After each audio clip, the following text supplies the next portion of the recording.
बनाने जा रहे हैं बारबेक्यू चटनी, यानी कि ये ऐसी चटनी है ग्रीन चटनी इमली की जिसे आप बारबेक्यू की सारी डिशेस के साथ खा सकते हैं। इसके लिए हमने देखिए हरी मिर्चें ले ली हैं, हरा धनिया, पुदीना, भुना पिसा जीरा लिया है, कुटी लाल मिर्च ली है और चाट मसाला। इसके साथ ही हम ऐड करेंगे नमक हस्बे जायका। इमली हमने ले ली है 1 पाव और इसे अच्छी तरह मैश करके इसकी गुठलियां निकाल दी हैं। अब हम इसे ग्राइंड करते हैं।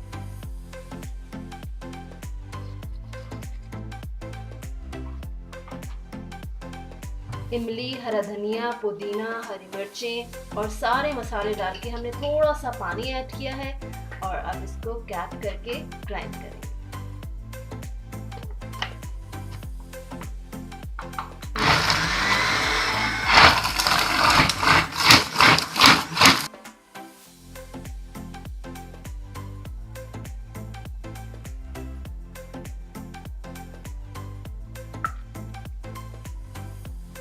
ये देखिए हमारी बारबेक्यू चटनी तैयार है। हमें लाइक करें, कमेंट करें, शेयर करें और सब्सक्राइब करें। ससुराली किचन। अभी तक अगर आपने हमारा चैनल सब्सक्राइब नहीं किया है तो प्लीज वीडियो के नीचे रेड बटन को दबाएं और फौरन से सब्सक्राइब कर लें। साथ ही बेल आइकन पर क्लिक करें ताकि मेरे नए आने वाले वीडियोस की अपडेट्स आपको मिलती रहें और इस चैनल के साथ आप जुड़े रहें।